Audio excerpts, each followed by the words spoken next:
Hello, I am Mrs. Arnold, and today we are learning about continental drift. The main idea of this video is the shape and geology of the continents suggest that they were once joined together. Questions. What are the lines of evidence that led Wegener to suggest that Earth's continents have moved? How does evidence of ancient climates support continental drift? And why was continental drift not accepted when it was first proposed? So, during a human lifetime, during your lifetime, during my lifetime, most of Earth's surface appears to remain relatively unchanged. But on the geologic time scale, Earth has changed dramatically. Some of the first people to talk about this were cartographers or map makers. They were the first to suggest that Earth's major features may have changed. The Dutch cartographer Abraham Ortelis noticed how continents fit together on either side of the Atlantic. So this happened in the late 1500s. And he then proposed that North America and South America had separated from Europe and Africa by earthquakes and floods. So, because there were matching coastlines, many early cartographers made this proposal about how the continents fit together. And Antonio Snyder Pellegrini made these maps showing how his proposal of how the globe looked before it separated versus how it looks when it was separated.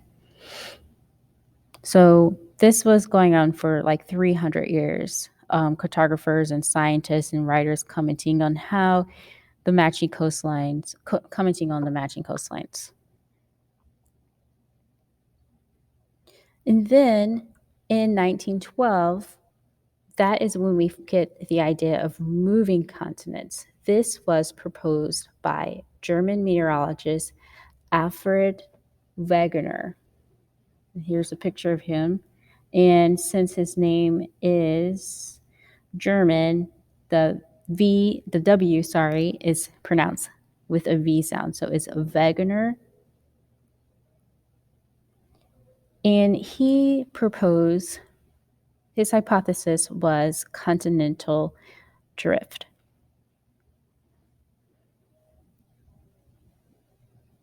And in this, he proposed that Earth's continents had been joined as a single land mass that broke apart and sent continents adrift. He called the single landmass Pangea.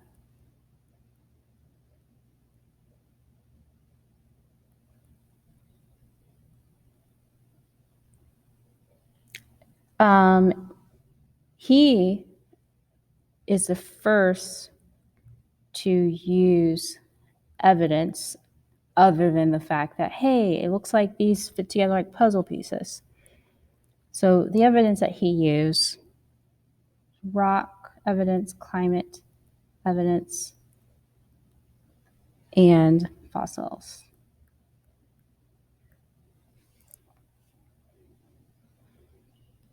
In his proposal, he says that Pangea broke apart about 200 million years ago. So 200 million years ago, all of the continents were assembled in a single landmass, and it took about 200 million years of continental drift for the continents to move to their present condition. So this did not break apart and then like 10 million years later were in their present positions. This happened slowly over time. So at 180 million years ago, the continental rifting breaks Pangea into several land masses. The North Atlantic Ocean starts to form. We have 135 million years ago, where Africa and South America begin to separate. And then we have 65 million years ago, India moves north towards Asia. And then the present day. So once again, his evidence was looking at the rock formations,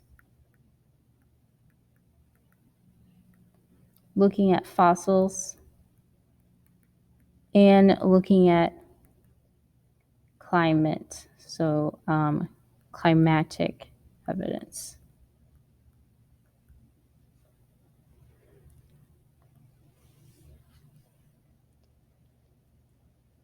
So Wegener proposed that when Pangea broke apart, large geologic structures like mountain ranges became separated. So this means that there should be similar rock types on opposite sides of the ocean. And Wegener's observation was the following. Many layers of rocks in the Appalachian Mountains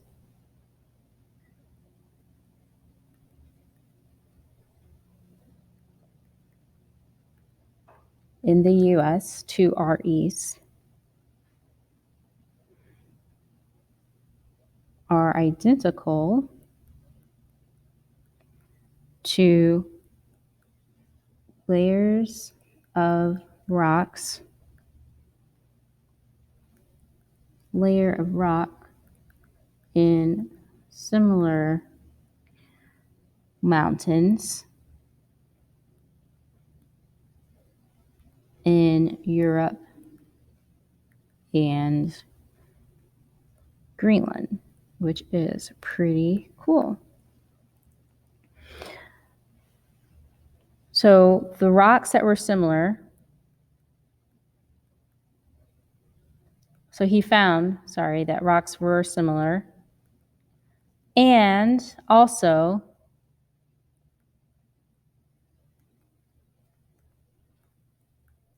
older than 200 million years, which was the last time that all the continents were one. So that evidence supports Wegener's idea that the continents were joined.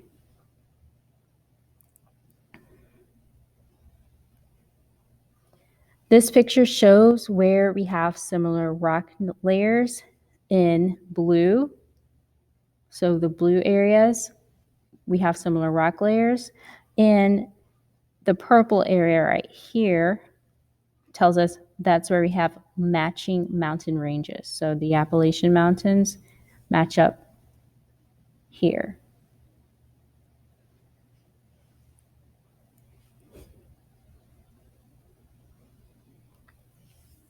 Wegener also used evidence from fossils. So he found similar fossils of land animals that were found on opposite sides of the ocean. So they were found on different continents. So he proposed that land-dwelling animals like Cynonathus, which is in red here, and the other one, Lystrosaurus, couldn't have swum the great distances that exist now between, as you can see, where their fossils are found, South America and Africa. And where's the orange one? Well, South America and Africa for Cynonathus, and then for Lysosaurus, we have Africa and India. So he's proposing that these fossils are found on different continents, and they are land dwelling animals, and there's no way that they could have traveled that far, that distance. And then we also have the Mesosaurus, which is a animal that's only found in fresh water, and therefore it probably wouldn't have crossed the ocean, which is salt water. The other thing to note is that the age of fossils, the age of all these fossils, also matched the Pangea time frame.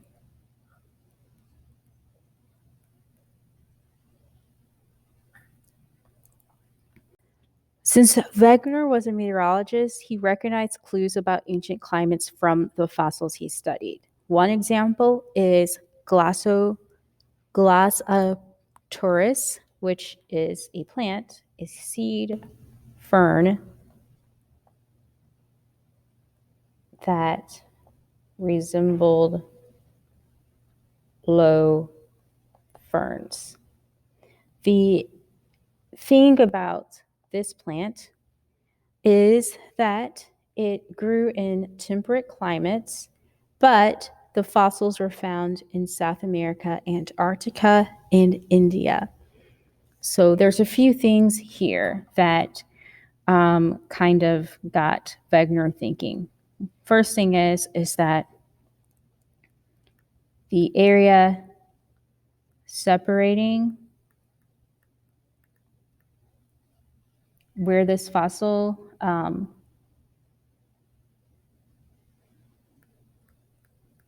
was found is too large to have one single climate.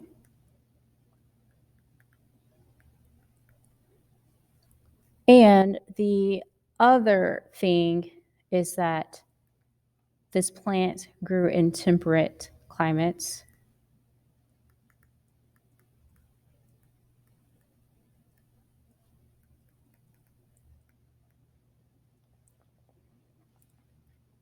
So the areas must have been closer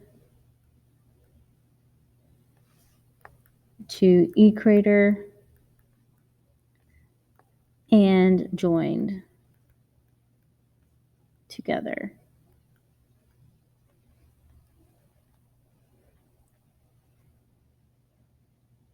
More climatic evidence was coal deposits. So Wegener found evidence in rocks that the climates of some continents had changed a lot because sedimentary rocks can provide clues to the past environments and climates. For example, there are coal deposits in Antarctica, and coal deposits are formed from swamp plants that grew in warm, wet regions.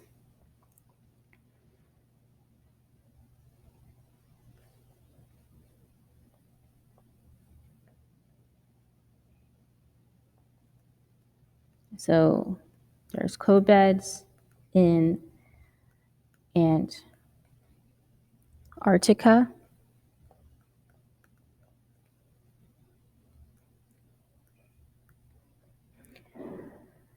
This means that at one point that land must have had a tropical climate.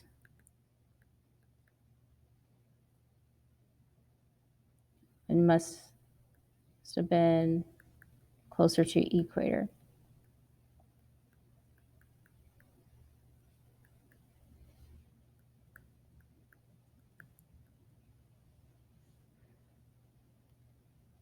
More evidence of climates evidence are the glacial deposits. So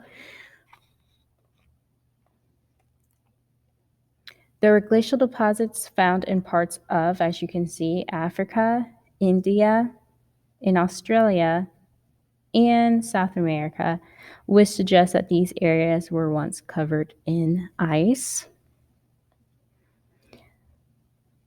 So Wegener then thought that these areas were once near the South Pole. The other reason to explain this is that the South Pole has shifted its position, but Wegener argued that it was more likely the continents had drifted apart than that Earth had completely changed its axis.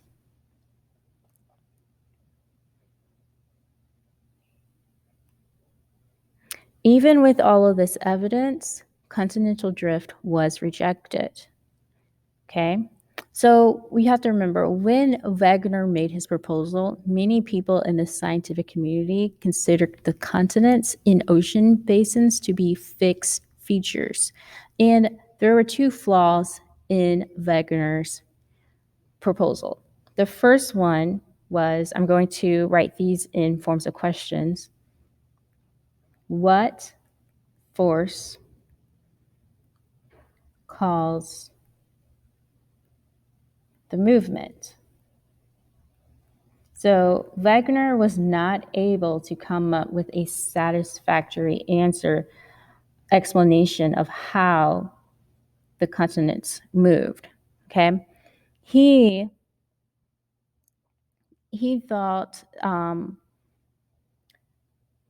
he proposed that the rotation of the Earth could have made the large continents move over the great distances that they traveled, but physicists proved that it wasn't possible that the rotation of the Earth could have provided a strong enough force to push the continents over the great distance.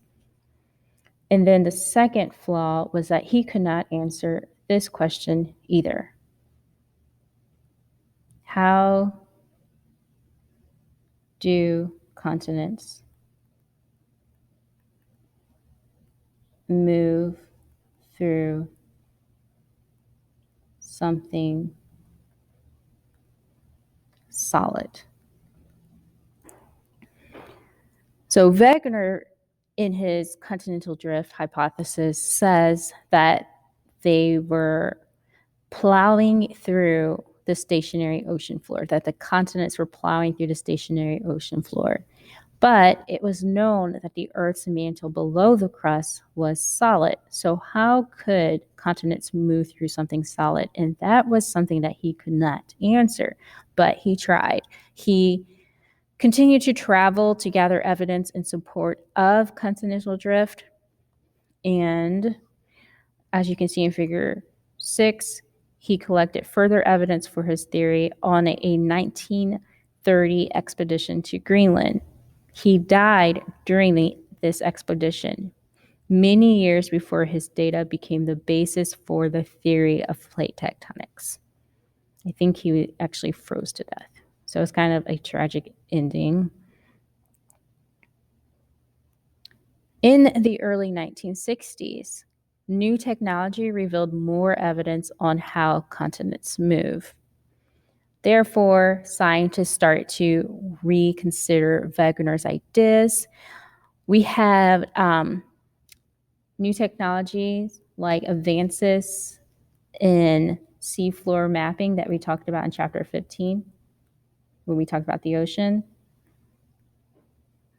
That helped provide evidence for continental drift and for the theory that came to replace it, plate tectonics. And also better understanding of Earth's magnetic field provided evidence of how the planets, how the continents are moving. So our next video will cover that evidence, and we will find out the answers to the questions that continental drift could not answer. So today we learned about continental drift and the evidence Wegener used to propose it. We also learned that it was rejected because it couldn't explain crucial aspects like what force caused the movement of the continents, and how did the continents move through something solid?